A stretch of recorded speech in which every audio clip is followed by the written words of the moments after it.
सिंहस्थ निधीतून प्रस्तावित दिंडोरी पिंपळगाव रस्ता भूसंपादन न करण्यात येत असल्यानं शेतकऱ्यांमध्ये तीव्र संताप निर्माण झालाय।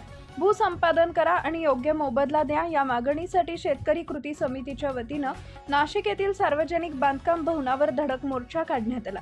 या मोर्चात मोठ्या संख्येने शेतकरी सहभागी झाले होते। महिलांचीही लक्षणीय उपस्थिती होती। सकाळी 11 वाजल्यापासून आंदोलकांनी बांधकाम भवनाच्या गेट समोर ठिय्या आंदोलन सुरू केलं।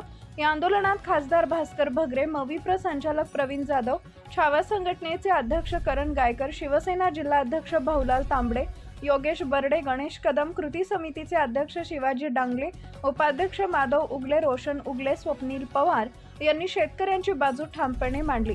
शेतकऱ्यांनी निदर्शनास आणून दिले की संबंधित रस्त्याचे कधी अधिकृत भूसंपादन झालेलं नाहीये।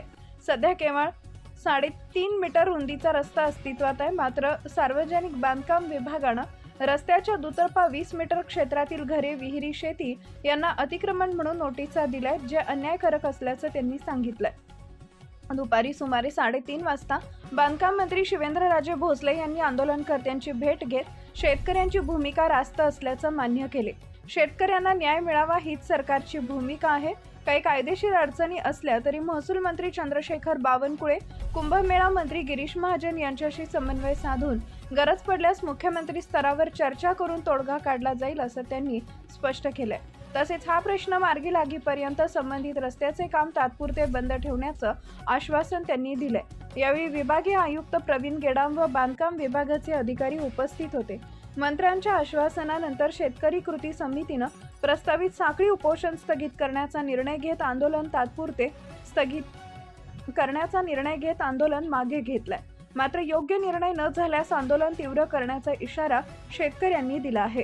तसेच बांधकाम विभागानं तातडीनं नुकसान भरपाईबाबत शासनाला अहवाल सादर करून शेतकऱ्यांना न्याय द्यावा, अन्यथा आंदोलन अधिक तीव्र करण्याचा इशारा देण्यात आलाय।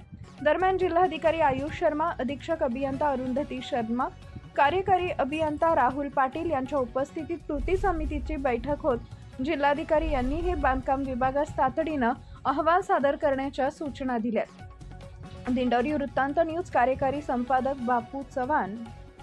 आणि दुसरे विषय असा आहे, जोपर्यंत आम्हाला नुकसान भरपाई भेटत नाही तोपर्यंत आम्ही रस्त्याचे काम होऊन देणार नाही।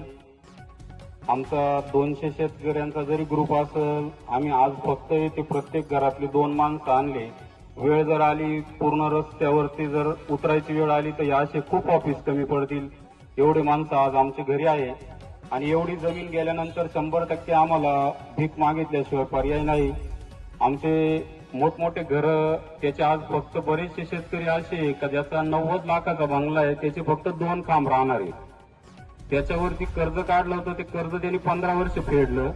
काही शेतकऱ्यांचं अजून कर्ज फेडणं बाकी आहे आणि त्याच्या गटात त्याने रस्त्याच्या शेजारी असतो नाही तर मध्ये असतो, त्यांनी त्याच्या गटात घर बांधलं। PWDचे वेळोवेळी ज्या वेळेला मी गेलो होतो, प्रत्येक मीटिंग मध्ये असं विचारलं की परवानगी आहे का PWची बंगला बांधताना किंवा घर बांधताना। जमीन आमची आहे, 7/12 आमचं आहे, आम्ही आमच्या सोयीने घर बांधू, तुमच्या परवानग्या घ्यायचंय, तुम्ही कधीपासून काढलं? आम्हाला बाकीच्या परवानग्या काही माहित नाही। रितसर घराची असेल, विहिरीची असेल, द्राक्ष बागेची असेल, जिथे ज्या गावामध्ये जसा खरेदीचा दर आहे त्याच्यापेक्षा 5 पट 10 पट काय असेल शासनाचा नियम, त्या पद्धतीने नुकसान भरपाई जोपर्यंत भेटणार नाही शून्याच्या मापापासून, तोपर्यंत आम्ही मागे हटणार नाही। 90 दिवस झाले, तुम्ही अजून 100 दिवस जर अंत पाहिला तर आमचे जे आज 200 शेतकरी तर आम्ही आणले ते शांततेचे शेतकरी। उद्या तुम्ही जर अंत पाहिला, बाकीचे 600 शेतकरी हे रस्त्यावरती जर तुमचं मशीन असेल, तुमचे जे रस्त्यावर काम करताना जे रस्त्यात काम करणारे तुमचे कामावाले माणसं असतील, तुम्ही जर बळदमध्ये शिरत असेल तर आम्ही त्या दिवशी जगताप साहेबांना सांगितलंय कृती समितीने, पालखेडमध्ये मुरुम टाकत असताना जर तुम्ही मंत्री महोदय गिरीश महाजन साहेबांनी जर काम थांबवायला लावलंय निर्णय होईपर्यंत, जर तुम्ही ऐकत नसतील तर नाविलाजानं एखादं मशीन पेटवावं लागेल। मशीन पेटवल्यानंतर तुम्ही कृती समितीवरती कंप्लेंट करणारे 200 लोक एट अ टाइम मध्ये जायला पण तयार आहे। त्याचं कारण सांगतो. जमीन आमची एवढी जर गेली तर आम्हाला भीक मागितल्याशिवाय नाही.